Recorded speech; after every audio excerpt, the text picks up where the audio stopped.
2장 13절에서 18절까지 말씀. 제가 가진 성경은 신약성경 이쪽입니다. 마태복음 2장 13절에서 18절까지 말씀. 저하고 한번 교독하여서 같이 읽도록 하겠습니다. 제가 먼저 13절을 읽겠습니다. 그들이 떠난 후에 주의 사자가 요셉에게 현몽하여 이르되 헤롯이 아기를 찾아 죽이려 하니 일어나 아기와 그의 어머니를 데리고 애굽으로 피하여 내가 내게 이르기까지 거기 있으라 하시니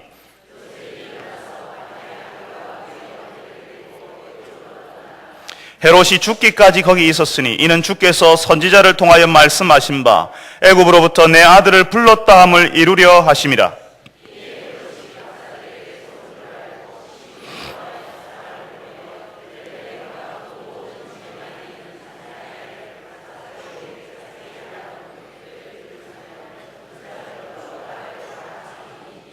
이에 선지자 예레미야를 통하여 말씀하신 바 라마에서 슬퍼하며 크게 통곡하는 소리가 들리니 라헬이 그 자식을 위하여 애곡하는 것이라.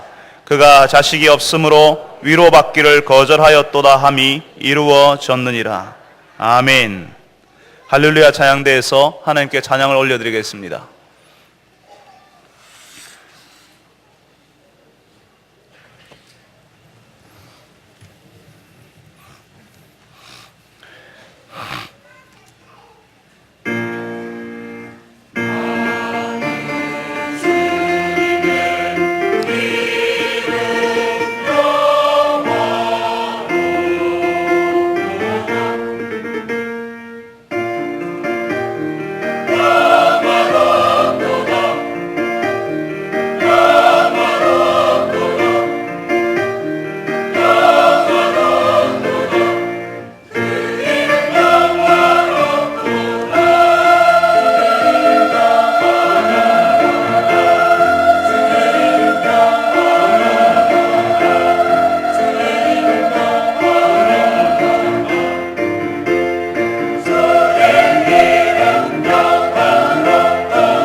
아멘.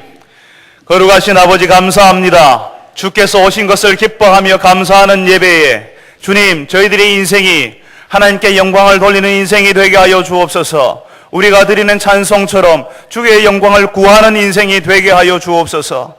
오늘 저희들이 청탄 감사 예배에 주께서 하시는 말씀을 듣기를 원합니다. 주의 이 말씀을 따라서 우리에게 오신 그 아기 예수가 어떤 분이셨는지, 그 아기 예수님 앞에서 우리가 어떻게 살아야 하는지 함께 듣는 시간 되게 하여 주시옵소서. 주께서 우리의 귀를 열어 주시옵소서.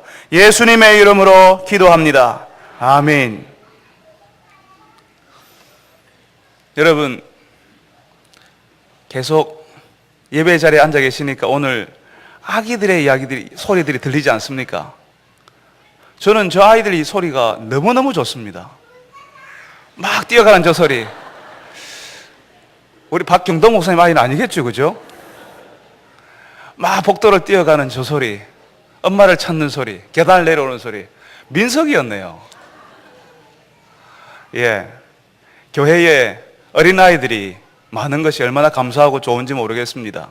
오늘 여러분들 성탄 감사 예배에 여러분 자녀들하고 같이 앉은 분도 계시죠, 그죠? 자녀들이 여러분 옆에 앉아서 아빠, 엄마, 이 지겨운 예배 시간을 어떻게 버티지요? 걱정하는 마음으로 앉아 계실지도 모르겠습니다. 힘이 다 빠져가지고 밖에 나와서 뛰어다녀야 되는데.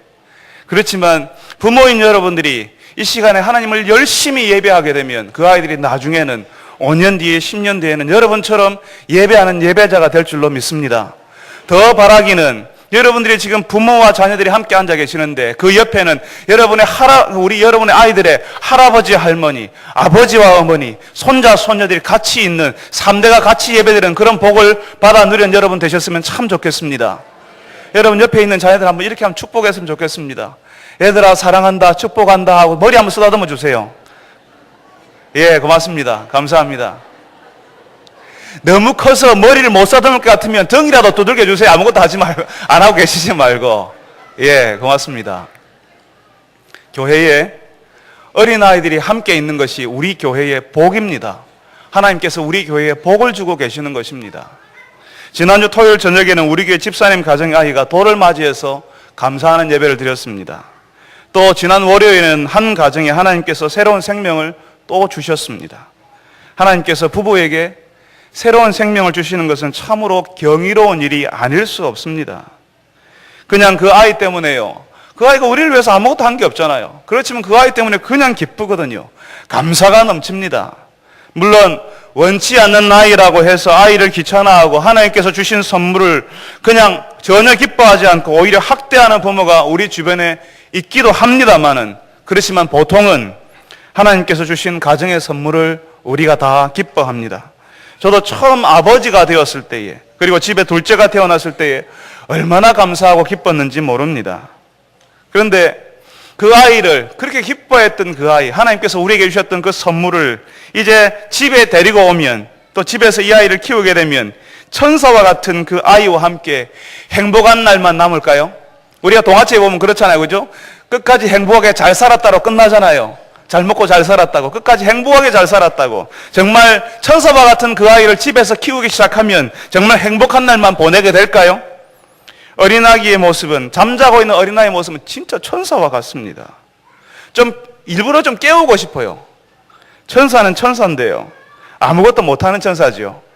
모든 걸 다 챙겨줘야 하는 천사입니다. 먹고 똥 오줌만 진탕 싸놓는 천사입니다. 밤에 잠이라도 잘 자면 정말 감사한 일입니다. 밤에 잠 안 자고 보채기라도 하면요, 아이 달래느라고 그냥 밤잠 설치지 않습니까? 한두 살쯤 되면 아이 밥 먹이느라고요, 식사 때마다 야단 법석을 떨어야 하는 걸 우리가 잘 알고 있습니다. 가끔씩 밖에 나오는 젊은 엄마들 보면요, 젊은 엄마들 앞서피나 옷 소매나 옆구리 쪽 밑단에 밥풀이 말라붙어 있는 것을 볼 때도 있습니다. 그래도 처녀 때는 예쁘다는 소식이 들었거든요.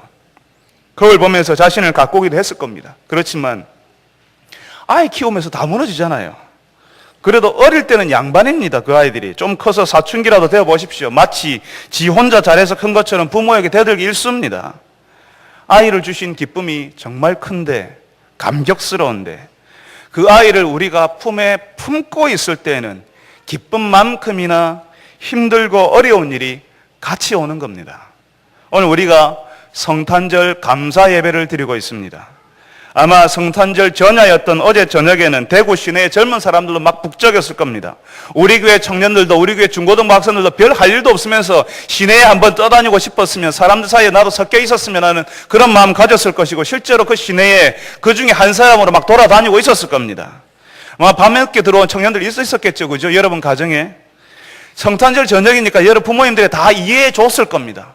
성탄절은 기뻐하라고 하니까 네온 사인이 밝게 비추고 장식이, 그리고 캐롤이 막 울려 퍼지고, 커피점이나 술집은 늦게까지 영업을 하면서 기분을 한껏 내었을 겁니다.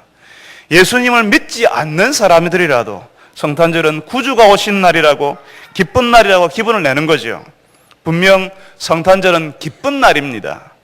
그렇지만 오늘 우리가 읽은 말씀은 예수님이 오신 것이 절대로 낭만적이지 않다는 사실을 우리에게 알려줍니다. 네온사인도 없고 온갖 장식도 없고 캐롤송도 없는 무서운 현실, 아기 예수님을 죽이려고 하는 무서운 현실을 드러내고 있는 걸 보여주고 있습니다. 오늘 우리가 읽은 말씀에 요셉과 마리아에게, 이 요셉과 마리아는 예수님의 육신의 부모였죠, 그죠? 요셉과 마리아에게 천사가 나타납니다. 헤롯이 죽이려고 한다. 그 당시에 유대 땅을 다스리고 있는 임금은 헤롯이라는 왕이었습니다. 이 헤롯이 죽이려고 하니까 예수님을 데리고 이집트로 피하라고, 애굽으로 피하라고 하나님께서 천사를 통해서 말씀하셨습니다. 요셉과 마리아는 하나님께서 아기 예수님을 자기들에게, 그 어린 예수님, 아기 예수님을 자기들에게 맡겨주신 것이 정말 감사하였을 겁니다. 성령으로 잉태된 아이, 자기 백성을 죄에서 구원할 구원자, 예수라고 하라. 그 예수님을 자신에게 하나님께서 맡겨주신 것이 너무 기뻤을 겁니다. 그렇지만 요셉과 마리아는 너무나 기쁜 일이 자기들에게 일어났지만 하나님께서 주신 이 아이 때문에 남들이 경험하지 않는 어려움을 통과해야 하는 것입니다. 아기 예수님을 품에 안은 요셉과 마리아를, 아기 예수님을 품에 안았기 때문에 이 요셉과 마리아를 기다리고 있는 것은 이스라엘 어느 곳에서도 살 수 없어서 국경을 넘어서 이집트로 도망해야 하는 현실이 이 요셉과 마리아를 기다리고 있었다는 겁니다. 여러분, 우리가 예수를 믿고 있잖아요. 그래서 우리가 예수님이 오신 것을 기뻐하는 감사 예배에 여기 참석하고 있잖아요. 하나님께서 우리에게 주신 그 예수님을 우리가 다 받아들이고 있습니다. 그래서 여러분은 예수님 때문에, 예수님 덕분에 여러분의 사업이 대박이 나고, 여러분의 자녀들은 원하는 대학에 들어가고, 여러분의 인생은 햇빛 비치는 날만 계속되기를 바랐을 것입니다. 그렇지만 그 예수님을 우리가 받아들이고 그분의 말씀에 순종하여도 우리의 생활이 갑자기 바뀌고, 우리의 사업은 대박이 나고, 우리 가게에 사람들이 몰려들어서 문정성시를 이루는 일은 잘 일어나지 않습니다. 우리가 하나님께 순종하였다고 갑자기 일이 쉬워지고 편안해지는 것도 아니라는 겁니다. 오히려 예수님 때문에 이전보다 더 감당해야 될 것이 많아질 수도 있다는 사실을 오늘 말씀을 통해서 알려주십니다. 요셉과 마리아는 자신에게 맡겨진 그 아기가 예전부터 기다려오던 하나님의 구원자라는 사실을 알고 너무너무 기뻤지만 그 예수님 때문에 이전보다 더 고단한 삶을 살아야 했다는 겁니다. 이스라엘 땅에 살 수 없어서 국경을 넘어 이집트로, 애굽으로 도망가야 했습니다. 여러분, 그런 생각 들지 않습니까? 하나님께서 보내신 구원자라면서요, 천사가 와서 예수님 오셨다고 막 가르쳐 주기도 그렇게 하잖아요. 그렇다면 왜 그런 예수님이 도망하도록 내버려 두십니까? 그렇게 도망하고 도피하는 구원자가 하나님이 보내신 구원자라고 할 수 있습니까? 예수님이 처음 나오셨을 때에 우리가 오늘 읽지 않았던 우리가 읽었던 말씀 앞부분에 있는 2장 1절부터 12절에 나와 있는 동방에서 박사들이 와서 황금과 유향과 모략을 드리면서 경배하는 것까지는 이해가 됩니다. 예수님이 왕으로 오셨으니까요. 그런데 왕으로 오신 그분이, 하나님이 보내신 그분이 도망을 가요? 하나님께서 좀 도와주시고 하나님께서 예수님을 해치지 못하도록 지켜주시면 안 됩니까? 왜 이스라엘에는 있을 수가 없어서 이집트로 도망하도록 만드십니까? 여러분, 성경에 나와 있는 애굽이라고 하는 곳, 이집트는 구약 성경에 출애굽기라고 하는 책이 있는데 그 출애굽기의 배경이 되는 땅입니다. 예전에 그 이집트 땅에 누가 살았을까요? 물론 이집트 사람 살았겠죠. 그 이집트 땅에 예전에 이스라엘 민족이 이집트 땅에서 살았고 그 땅에서 종살이를 했습니다. 바로 그 땅으로, 이집트의 이스라엘 백성들이 종살이하던 그 땅으로 지금 어린 예수님이 가시는 겁니다. 여러분, 이제 제가 여러분에게 하나만 여쭤보겠습니다.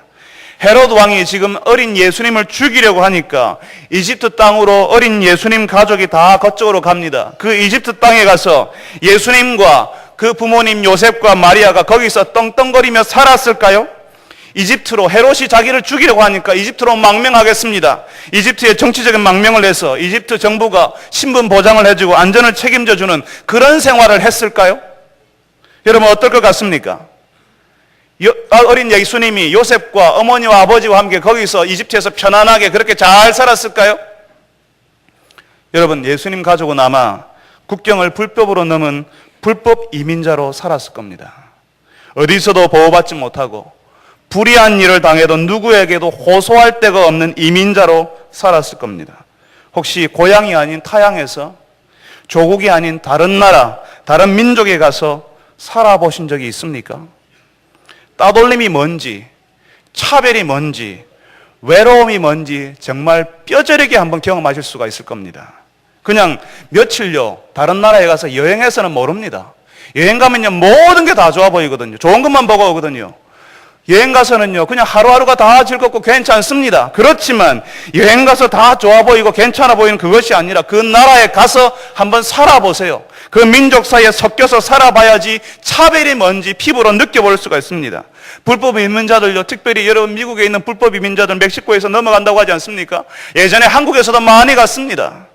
통장 만들어서 은행 거래 못하고요. 예전에는 아이들 학교도 제대로 보내지 못했습니다. 이제는 법이 바뀌어가지고 부모는 불법 이민자라도 아이들은 학교에 보낼 수가 있습니다. 제대로 된 직장에 들어갈 수 없습니다. 그저 하루 벌어서 하루 먹고 사는 일밖에 할 수 없는 겁니다. 지금은 그렇지 않겠지만, 그리고 지금은 그런 젊은이들이 없겠지만, 예전에는 한국 학생들이 유학 가면요 미국 학생들하고 이야기라도 하려고 하면 분명히 알아듣거든요. 알아들을 수 있는 영어로 이야기했는데요 못 알아듣는다고 이야기해요. 괴롭히려고요, 놀리려고요. 뭐라고? What?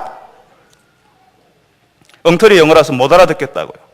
그러면 그 학생들이요, 그 학생들 앞에서, 유학간 그 학생이 그 학생들 앞에서 말을 못 합니다. 주눅이 들어서. 부끄러움 당할까 봐서. 심지어는 같은 민족 안에 들어가 있어도요, 여러분 탈북민들이 세터민이라고 하지 않습니까? 북한에서 국경을 넘어가지고 죽을 고비를 몇 번씩 넘기고 한국으로 들어옵니다. 그런데 그분들이 국경을 넘어서 몇 번의 죽을 고비를 넘겨서, 우리가 지난 여름에 태국에 갔는데 태국에 흐르고 있는 그 강이 메콩강을 통해서 태국으로 탈북민들이 들어오는 통로라는 이야기를 선교사님을 통해서 들었습니다. 거기서 죽을 고비를 넘기고 몇 번씩 죽을 고비를 넘기고 남한으로 왔지만 이 사회에 적응을 못해가지고 같은 민족인데 적응을 못해서, 국경을 넘은 그 사람들이 적응을 못해서 차별과 외로움을 견딜 수가 없어서 다시 북으로 돌아간다고 하지 않습니까? 재입국한다고 하지 않습니까? 아기 예수님께서 국경을 넘어서 피신을 하는데 그런 이민자의 생활, 누구도 반가워하지 않는 유랑민의 생활을 하시는 겁니다. 예전에 이집트 땅에 살았던 이스라엘 민족이 그런 대접을 받았거든요. 이집트에서 노예처럼 일만 하고 압제 가운데 신음하면서 살았거든요. 하나님께서 예수님을 지킬 힘이 없어서 이집트로 도망하라고 한 것 아닙니다. 하나님께서는 예수님께서 어린 시절부터 그 종살이하던 이스라엘의 슬픔, 집단한 사람들의 서러움과 고난을 몸소 체험하게 하시려고 이집트로 어린 예수님을 보내시는 겁니다. 이제 막 돌이 지나고 이제 2살쯤 되어서 걸으려고 할 그때부터 살기 위해서 국경을 넘어야 하는 사람들이 되도록 만드시는 겁니다. 아무데도 받아주지 않고 누구에게도 환영받지 못하는 사람의 심정이 무엇인지 예수님이 유아 시절부터 경험하도록 만드신 겁니다. 우리 인생들이 이 땅에 살면서 겪는 것이 무엇인지 그 밑바닥을 보도록, 특별히 인생의 경계선에 서 있는 사람들이, 국경을 수없이 넘나들어야 되는 사람들이, 죽음의 고비들, 죽음의 경계선을 넘나들어야 하는 그 사람들이 어떤 사람들인지 한번 실제로 경험해 보라고 하나님께서 예수님을 이집트로 보내시는 겁니다. 그래서 예수님께서는 어린 시절부터 그것을 보셨고 실제로 그런 사람이 되어 보셨기 때문에 지금도 그 경계선에 서 있는 사람의 심정을 잘 아십니다. 카드를 돌려막지 않으면 살 수 없는 사람들, 한 달이면 통장 잔고가 0이 되고 다시 한 달 벌어서 다시 한 달 후에는 0이 되거나 마이너스가 되는 사람들을 잘 알고 있습니다. 돈을 쓰기 전에 통장에 얼마 남았는지 먼저 확인부터 하고 나서 어딘가를 무언가를 사러 가야 되는 사람들의 심정을 예수님은 너무너무 잘 아십니다. 일 못하고 아프기라도 하면 일을 할 수가 없으니까 아프면 절대로 안 되는 사람들, 하루 벌어서 하루 먹고 사는 사람들을 예수님은 정말 잘 아십니다. 여러분, 구원자가 뭐 그래? 도망이나 하고 피신이나 하고 그래? 하나님이 도와주시지도 않나? 그렇게 생각하지 마십시오. 하나님께서 우리에게 보내고 싶은 구원자는, 우리에게 보내고 싶으신 왕은 왕궁에서 다른 사람 시중받아가면서 우위에 목욕하고 어디로 가든지 사람들이 알아서 모시고 고개를 숙이고 쳐다도 보지 못하는 그런 구원자, 그런 왕이 아니었습니다. 하나님께서 우리에게 보내신 구원자는 무시당하고 욕먹고 생명의 위협을 느끼는 그런 약한 구원자이셨습니다. 왜냐하면 이 땅에 사는 우리가 다 약한 사람들이기 때문에요. 그 약한 사람들의 심정을 아시는 구원자로 하나님께서 우리에게 예수님을 보내시는 것입니다. 그래서 예수님께서는 약한 사람들이 도와달라고 할 때에 그냥 지나갈 수가 없는 것입니다. 세상은 그 사람들을 향하여서 사람 구실 못하는 것이라고, 병신들이라고, 능력 없으면 꺼지라고, 낮고 천한 것들은 얼씬거리지 말라고 하지만 예수님께서는 그 약한 사람들 옆에 있어 주시고 만져주시고 고쳐주시고 가르쳐주시는 것입니다. 예수님이 스스로 낮아지셨으니까 낮은 데 있는 그 사람들이 너무너무 잘 보이는 겁니다. 높은 데 있을 때는 안 보이거든요. 그렇지만 예수님이 낮아지셨으니까 그 옆에 있는 사람들이, 자신의 동료들이, 그 옆에서 함께 힘들어하는 사람들이 너무너무 잘 보이는 겁니다. 그분들이 왜 힘든지, 왜 서러운지, 왜 눈물을 흘리고 있는지 예수님이 다 아시는 겁니다. 예수님께서 아이 때부터 그런 것들을 보고 자라셨거든요. 하나님께서 그 뼈아픈 현실을 다 보게 하셨거든요. 그래서 이집트로 가라고 하신 것입니다. 우리가 당하는 슬픔, 우리가 경험하는 고통과 무지막지한 현실이 뭔지를 아는 구원자로 우리에게 보내시기 위해서 예수님을 이집트로 보내시는 겁니다. 사랑하는 성도 여러분, 오늘 성탄절에 우리에게 오신 구원자는, 하나님께서 우리에게 보내신 구원자, 왕으로 오신 예수님은 우리가 매일 현실 속에서 얼마나 아픈지 아는 분이십니다. 우리가 얼마나 힘든지 아시는 분이십니다. 우리가 얼마나 서러운지 정말 잘 아는 분이십니다. 예수님이 너무나 잘 알기 때문에, 잘 아시기 때문에 우리가 서러워서, 우리가 힘들어서, 우리가 아파서 예수님께 나올 때 예수님께서는 그냥 지나갈 수가 없는 겁니다. 예수님 좀 도와주십시오라고 할 때 예수님께서 그냥 가실 수가 없는 것입니다. 오늘 사랑하는 성도 여러분들이 이 예수님께 여러분의 어려움과 슬픔을 말씀하는 분들이 되시길 바랍니다. 그래서 우리와 함께 합하시고 우리를 도와주시고 우리를 살려주시기 위해서 오신 우리의 구원자 예수님 때문에 살아날 소망을 가지시는 여러분 되시기를 바랍니다. 어린 예수님은 요셉과 마리아와 함께 애굽으로, 이집트로 피신했습니다. 그런데 같은 그 시간에, 예수님이 피신하고 있는 그 시간에 예루살렘 왕궁에서는 헤롯이 동방박사들을 기다리고 있습니다. 동방박사들이 헤롯을 찾아온 이야기 여러분 알고 계시지요, 그죠? 예수님께 동방박사들이 경배하러 왔습니다. 왕이 오셨는데 유대인의 왕으로 나신 분이 어디 계십니까? 우리가 그분께 경배하러 왔습니다 하니까 헤롯은 정신이 하나도 없었습니다. 헤롯 왕은 이방인이었거든요. 이방인인데 유대인의 왕으로 있었습니다. 그러니까 이 사람이 언제나 왕자에서 쫓겨나갈지 늘 불안했습니다. 왕위에 대한 집착이 대단했습니다. 자신의 왕위를 노리는 것 같아서 자신의 아내도 죽여버리고 자신의 아들들도 죽이는 사람이었습니다. 그러니까 자신의 가족들을 죽이고 지킨 왕자인데 동방에서 온 박사들이 뭐라고 불러요? 유대인의 왕으로 오신 분이 어디 있습니까? 라고 물으니까 얼마나 충격을 받았겠습니까? 바로 어딘가에서 자신의 라이벌이, 자신의 정권을 찬탈할 사람이 어디에 있는가 보다고 하니까 그때부터 불안해지고 화가 나기 시작하는 겁니다. 그래서 성경을 잘 아는 성경학자에게 물어서 예수님께서 베들레헴에 오신다는 사실을 알려주고 그분을 찾으면 나에게도 알려달라고, 나도 경배하러 가겠다고 거짓말을 합니다. 그런데 이 동방에서 온 박사들이 예수님을 찾아서 경배하고 난 다음에 어떻게 했죠? 헤롯에게 가지 않고 그냥 자기 나라로 다 돌아가 버렸습니다. 시간이 한참 지나도 박사들이 안 오잖아요. 그러니까 헤롯이 어떻게 합니까? 박사들이 왔던 때를 계산해서 베들레헴 지역에 있는 2살 아래의 아이들 전부 죽여버렸습니다. 아마 베들레헴이 그 당시엔 한 1000명에서 한 1500명 사는 작은 마을 아니었겠습니까? 그 작은 마을에 2살 아래의 영아들을 한 20여 명 안 됐을까요?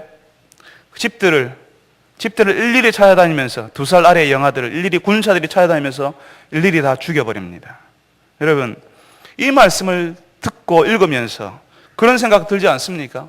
아니, 왜 하나님께서는 그런 무고한 생명이 죽도록 허용하시는가?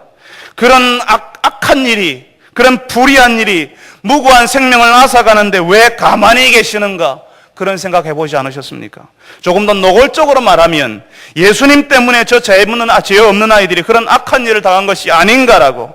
예수님은 애굽으로 가셨는데, 예수님은 피신하시는데 저 아이들은 아무것도 모르고 있다가 그런 일을 당하지 않았는가? 예수님이 너무하신 것 아닌가라고 그렇게 말하고 싶지 않으십니까?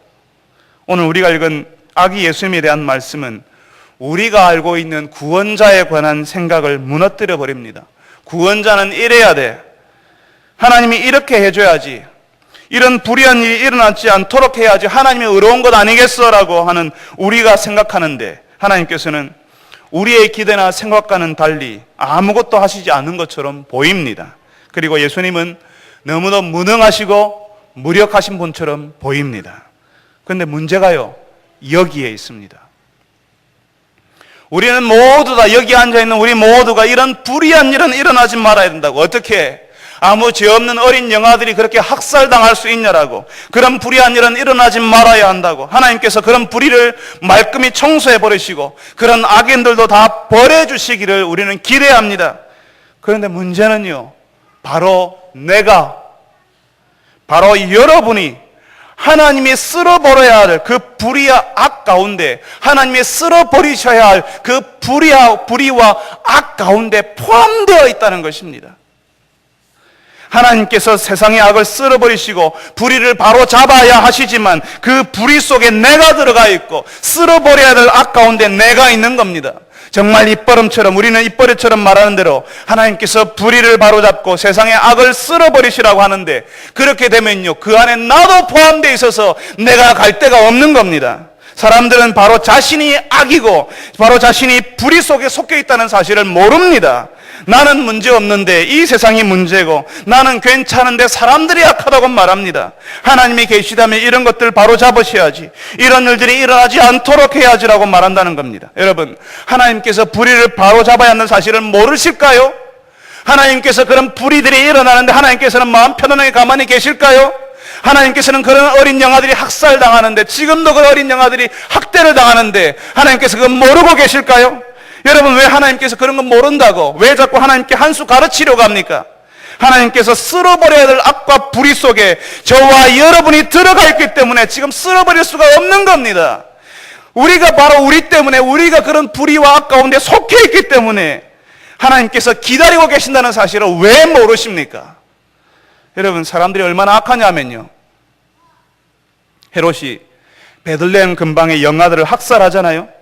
근데 저는요, 헤롯을 비난하고 헤롯을 나쁘다고 하는 사람들을 별로 만나보지 못했습니다. 악한 인간의 탐욕이 아이들을 죽이는 데까지 가는데 정작 사람들이 뭐라고 하냐면요, 예수님 때문이라고, 예수님이 오셔서 아이들이 저렇게 된 건 아니냐고 말합니다. 그리고 하나님은 뭐 했냐고, 하나님이 너무하시다라고 이야기한다는 걸 제가 많이 들었습니다. 여러분 혹시 그렇지 않습니까? 여러분 헤롯을 비난해 보셨습니까? 헤롯의 인간의 악함을 비난하는 것이 아니라 하나님은 뭐 했냐고, 예수님 때문에 그렇게 된 것이 아니라고, 여러분 마음 가운데 그런 논리들이 일어나고 있지 않았습니까? 사단이 성공했습니다. 사단의 일이 어느 정도 성공한 것입니다. 사람이 악하고 사람의 탐욕이 세상을 신음하게 하고 병들게 하는데 그 책임을 누구에게 돌리도록 한다고요? 하나님께요. 세상의 불의한 일을 보면서 하나님께로 등을 돌려버리도록, 세상의 불의한 일을 보면서 사람에게서 환멸을 느끼고 하나님께로 돌아오는 것이 아니라 하나님 때문이라고 하나님을 저주하면서 하나님께로부터 등을 돌리게 만드는 것입니다. 여러분, 우리가 그런 세상에 살고 있습니다. 뭔가 조금만 잘못된 일이 나도요, 하나님 때문이라고, 예수님 때문이라고, 옛날에는 대통령 때문이라 하대요. 아기 예수님께서 오신 세상은 사람의 죄와 탐욕이 범벅이 된 세상입니다. 예수님은 왕의 자리를 지키기 위해서 아이들을 학살하는 일도 마다하지 않는 그 탐욕의 세상에, 낭만적인 성탄절 캐롤이 울려 퍼지는 그런 동네에, 그런 시내에 오신 것이 아니라 자신의 자리를 지키기 위해서 무슨 짓이라도 하는, 피를 흘리는 짓도 마다하지 않는, 영아를 학살하는 그런 탐욕의 세상에 예수님이 오신 것입니다. 이 말씀을 통해서 우리가 살아가고 있는 세상이 어떤 세상인지를 가감없이 거기서 포장하고 윤색해서 우리가 사는 세상은 이런 세상이야, 그런 세상에 예수님이 이런 예쁜 모습으로, 대단한 모습으로, 천사와 같은 모습으로 오셨어, 그런 말 하지 않습니다. 오히려 날 것 그대로, 피가 흐르는, 피가 뚝뚝 흐르는 그런 모습 그대로 우리에게 우리가 살고 있는 세상이 어떤 세상인지를 보여주고 있는 것입니다.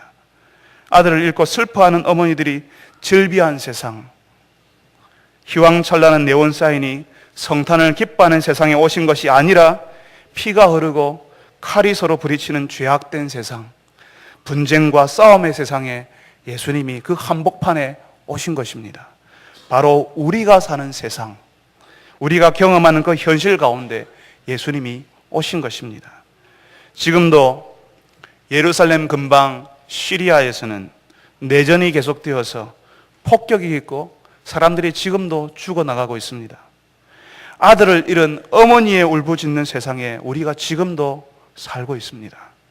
자신의 자리를 지키기 위해서 수많은 사람의 생명을 그냥 빼앗는 일이 저 북한 땅 자동차로 가면 5시간, 6시간만 가면 되는 그런 거리에서 지금도 바로 우리 옆에서 벌어지고 있습니다. 아프리카 대륙에서는 한 부족을 말살시키기 위해서 조직적으로 부족 간 학살이 심심치 않게 벌어지고 있습니다. 부족의 말살이라는 것은 거기에 어린 영아들도 함께 죽이는 것을 포함하는 겁니다. 헤롯의 무자비함이 옛날 이야기가 아니고요. 그때는 겨우 20명 죽였잖아요. 지금은 수천 명, 수만 명, 수백만입니다.